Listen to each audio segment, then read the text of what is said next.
No, economic force, because Canada and the United States, that would really be something. You get rid of that artificially drawn line, and you take a look at what that looks like, and it would also be much better for national security. Don't forget, we basically protect Canada. But here's the problem with Canada. So many friends up there. I love the Canadian people. They're great. But we're spending hundreds of billions a year to protect it. We're spending hundreds of billions a year to take care of Canada.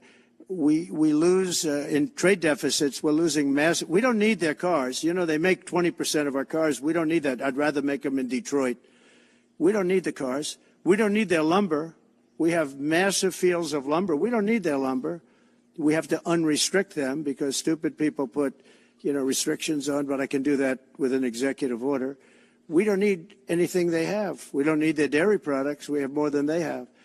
We don't need anything. So why are we losing $200 billion a year and more to protect Canada? And I said that to, as I called him, Governor Trudeau. I said, listen, what would happen if we didn't subsidize you, if we didn't, because we give them a lot of money. We help them. As an example, we're buying icebreakers, and Canada wants to join us in the buying of icebreakers. I said, we don't really want to have a partner in the buying of icebreakers. We don't need a partner.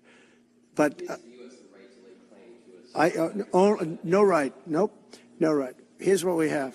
We have a right not to help them with their financial difficulties because we owe $36 trillion too. We're going to start knocking it out pretty fast, but we're going to be able to do it because of energy and other things. But no right. No right. But why are we supporting a country, $200 billion plus a year? Our military is at their disposal. All of these other things, they should be a state. That's why I told Trudeau when he came down, I said, what would happen if we didn't do it? He said Canada would dissolve. Canada wouldn't be able to function. Hey everybody, so breaking news. It seems that Trump is kind of low-key serious about taking over Canada, and I need to talk about it because here's the thing. I would have voted for Trump as America's president, okay? Are you guys joking me right now? I don't even know what's going on, so we need to talk about it, okay? First of all, I just want to say this, okay? Is that if Donald Trump thinks that he was voted in to take over Greenland and Canada and Mexico, he is surely mistaken. People actually voted him in to put America first. That doesn't mean to dissolve the borders between Canada and Mexico and Greenland and become one giant fucking thing. That means take care of Americans who are American right now. Okay? I just want to say that because I would have voted for Trump. And I will be saying the exact same thing. If Pierre Poilievre gets in there and talks about dissolving our borders, you will see me critiquing him 100%. Okay? I'm just going to say that. First and second of all, I want to say, if you guys think that our government's corrupt, so you want America's government to come in and because ours is corrupt, you're out of your mind. I don't like the two-party system. Birds of a feather, birds of the same, wings of a same bird. Really? So we bring in an even more two-party system, even more corrupt system like America? Are you guys serious? I cannot believe that there are people right now who participated in the Freedom Convoy because they love Canada so much that want us to become the 51st state.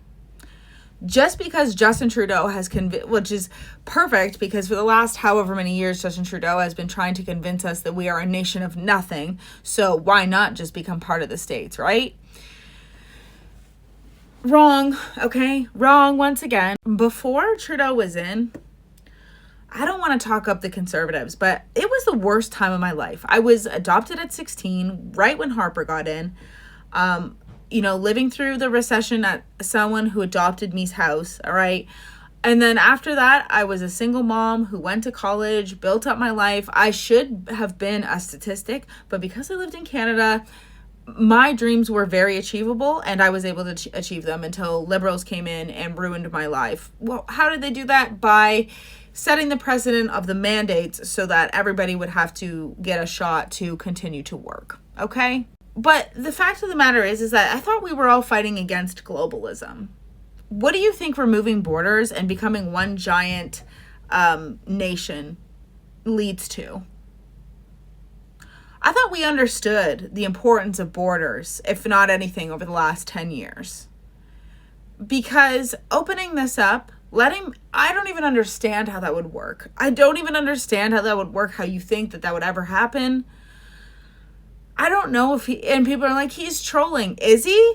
Is that like a funny thing to troll about, globalism, when you quite literally campaigned on anything but? And I will not sit here and be part of some cult, okay? I will hold people accountable, just like I was on the left, okay? I was on the left, and I saw what they were doing was absolutely not what I voted them in to do, and I left that. I've been more center-leaning because I've had a very, very tiny sliver of hope left that Pierre Poilievre would come in and help make our lives like they were when Stephen Harper was in, which, by the way, was a life that we could afford and achieve our dreams as long as we put in the hard work. That is no longer attainable when you are taxed at 50%, okay? Just because Justin Trudeau has stripped us of any identity, which is, by the way, one of the steps of communism, globalistic bullshit that this is going to lead to. I cannot believe that people are trusting Elon Musk. The cyborg ass bitch himself, he literally talks about wanting to be a cyborg, that we're going to merge with AI. And then the conservatives are not looking around calling this the Antichrist. He literally makes the chip. The chip that everybody was so afraid of is now, the guy who made the chip that everybody is so afraid of is now working with Trump. I believe that Trump is trusting the wrong people, just like he did last time. I'm just saying, we don't want globalism, right? Canada has a lot of problems, but we are our own country, okay? Our government needs to be cleaned the fuck up. We deserve to have an election, and we deserve to be a fucking country. I don't even know how. What do you mean?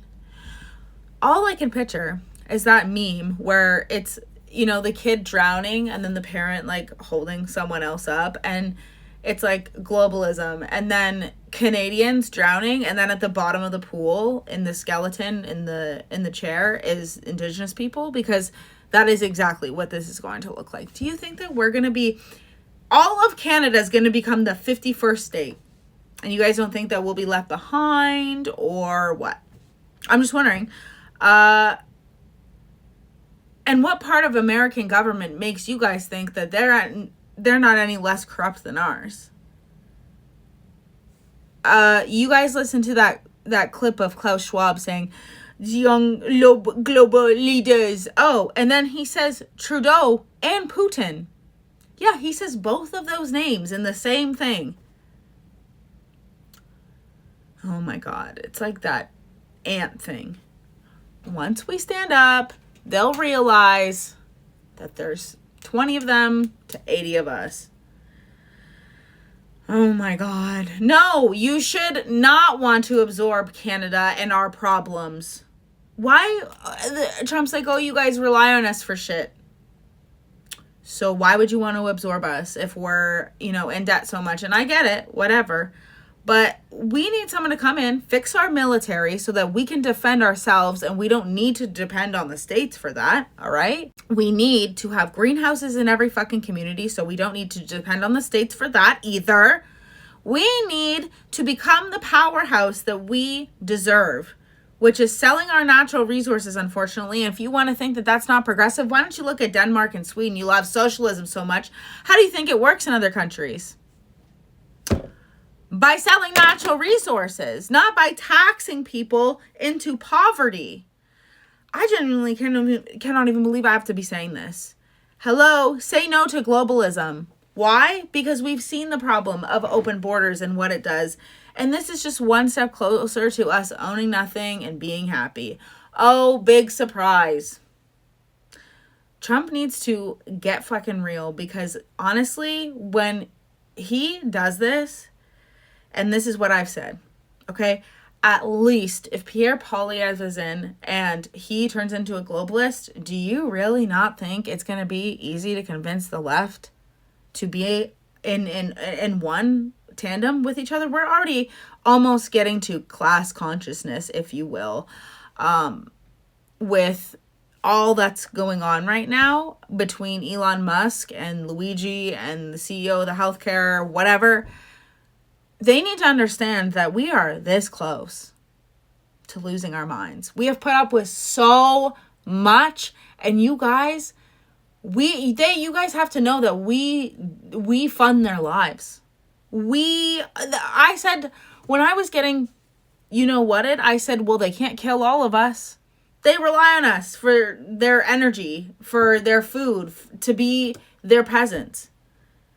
As soon as we say no and stand up and realize that we have the power, that we are the thing holding up the chessboard, game over. This all boils back to fucking accountability. I don't know what has to happen, but you guys, these politicians need to understand that they work for us. Not some fun fucking globalist agenda magically existing in the world of the World Economic Forum. You work for us. We fund your life. Okay? So how about that? How about that? How about we bring back accountability for civilians, for politicians, for workers, for everybody? Bring back accountability. Okay? So like and subscribe and tell me what you think. Are you as mad as me? Do you actually think this is going to happen? I'm not sorry for being angry about Trump not putting America first and ushering in some globalistic bullshit. Okay? I'm not. Like and subscribe, please.